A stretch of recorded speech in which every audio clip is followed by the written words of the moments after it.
17 রাকাত ফরজ নামাজ পড়ি। কত রাকাত? 17 রাকাত। হিসাবটা আপনারা জানেন, সেটা আমি আর বলছি না। এবং সুন্নত নামাজ পড়ি মোট 12 রাকাত। কত রাকাত? এবং আরো 3 রাকাত পড়ি বিতির নামাজ।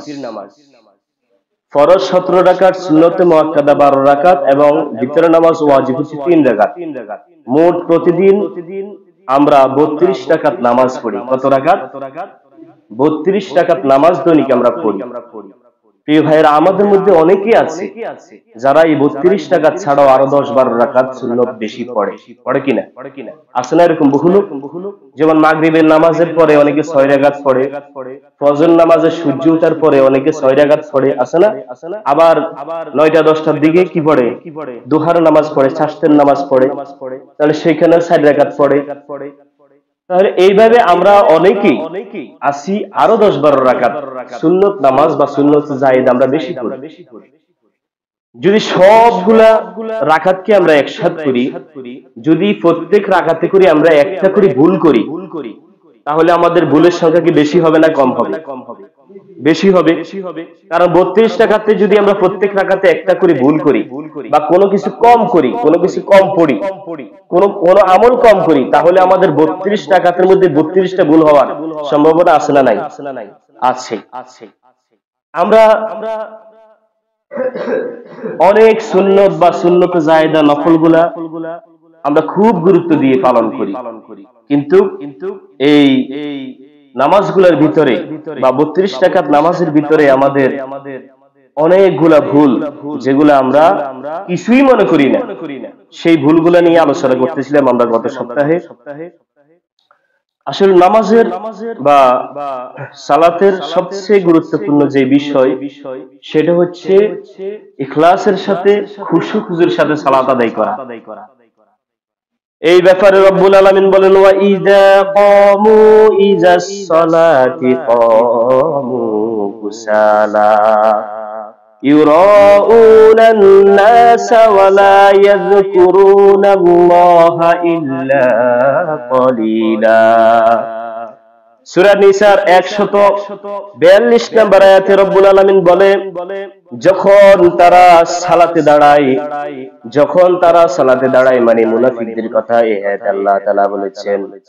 মুনাফিকদের আলোচনা করতে গিয়ে আল্লাহ তাআলা বলেন, মুনাফিকরা যখন সালাতে দাঁড়ায়, মুনাফিকরা যখন নামাজ পড়ার জন্য নামাজে দাঁড়ায়, তখন তারা অলসতার সাথে নামাজের মধ্যে দাঁড়ায়। তাদের মধ্যে কোনো খুশু থাকে না, মনোযোগ থাকে না।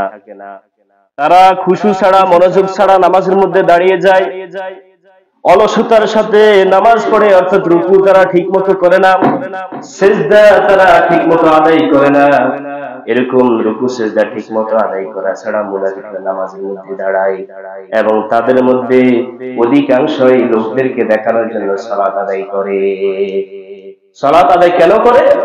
লোকদেরকে দেখানোর জন্য যে আমরা তোমাদের মতো একজন মুসলিম, আমরা তোমাদের মতো মুসলমান। মুনাফিকদেরকে ইংরেজি ভাষায় বলা হয়েছে যে তারা বহুমুখী।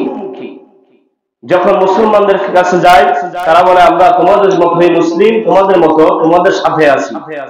আবার যখন তারা কাফিরদের কাছে যেত, বলে আইরে আমরা তোমাদের সাথে আছি, মুসলমানদের সাথে আমরা করতেছি মশকরা, বলে নাউজুবিল্লাহ। মুসলমানদের সাথে আমরা করতেছি ধোঁকা, মুসলমানদেরকে আমরা ধোঁকা দিতেছি, মুসলমানদের সাথে আমরা তামাশা করতেছি, আমরা তোমাদের সাথে আছি। তাদেরকে বলে, কাফেরদের কাছে গেলে, মুশরিকদের কাছে গেলে তারা বলে আমরা তোমাদের সাথে আছি, মুসলমানদের সাথে আমরা করতেছি তামাশা। কি করতেছি? অথচ আল্লাহ তাআলা তাদেরকে, তাদের এই মনোভাবকে আল্লাহ তাআলা মিটানোর জন্য বলতেছে, তোমরা মুসলমানদের সাথে তামাশা করছো না, বলে আল্লাহ তাআলাই তোমাদের সাথে তামাশা করছে। সুবহানাল্লাহ। আল্লাহ তাআলা তামাশা করছেন মানে তোমরা যা ষড়যন্ত্র করো, সবচেয়ে তোমাদের ষড়যন্ত্র যে আল্লাহ তাআলা তোমাদেরকে জ্ঞান দিয়েছে, তোমরা সেটা পেয়ে ষড়যন্ত্র করো। তাহলে তোমাদের চেয়েও চালাক, তোমাদের চেয়েও সচেতন কে? আল্লাহ তাআলা। অর্থাৎ তোমরা কোনোভাবে টক্কর দিয়ে আল্লাহ তাআলার উপর অন্তত উঠতে পারবে না। আল্লাহ তাআলা তোমাদের সাথে তামাশা করছে, অর্থাৎ তোমাদেরকে ঘুরপাকটা আল্লাহই খাওয়াইতেছে। এজন্য তারা বেশিরভাগ লোক দেখানোর জন্য নামাজ পড়তো। আর তাদের মধ্যে খুব কম সংখ্যক মুনাফিকরাই আল্লাহ তাআলাকে স্মরণ করার জন্য নামাজ পড়ে। নামাজ পড়লে আল্লাহ তাআলা জিকির, নামাজ পড়লে আল্লাহ তাআলার কথা স্মরণে আসে, আল্লাহ তাআলার ভয় আসে, রহমতের আশা জাগে। কিন্তু তারা এমন ভাবে সালাত আদায় করত, তাদের এই সালাতের দ্বারা আল্লাহ তাআলা জিকিরও হতো না, আল্লাহ তাআলার কোনো কি আশা ভরসা বা জাহান্নামের ভয় তাদের ভিতরে কিছুই ঢুকতো না। কারণ তারা লোক দেখানোর জন্য কি করত? নামাজ আদায় করত। তারা দেখাইতো মুসলমানদেরকে, নবী সাল্লাল্লাহু আলাইহি ওয়াসাল্লামকে, যে আমিও অন্যান্য সাহাবীদের মতো মুসলমান। কথা কি বুঝছেন? অথচ প্রকৃতপক্ষে তারা কি নয়? মুসলমান নয়। তারা হচ্ছে এরকম দ্বিমুখী আচরণকারী। যখন যার সাথে যায় তার সাথে তারা হ্যাঁ, তার সাথে তারা আছে। এই জন্য মুনাফিকদের মতো আমরাও যদি সালাত আদায় করি, তাহলে আমাদের এই সালাত আসমান পর্যন্ত উঠবে না। আল্লাহ তাআলা আমাদেরকে আল্লাহ তাআলার শরণার্থে, যে সালাত পড়লে আমাদের ভিতর তাকওয়া সৃষ্টি হয়, যে সালাত আদায় করলে আমরা বিভিন্ন ফাহিশা কাজ থেকে, বিভিন্ন অশ্লীল কাজ থেকে ফিরতে পারি, সেই সালাত আদায় করার তৌফিক দান করুন। আমিন।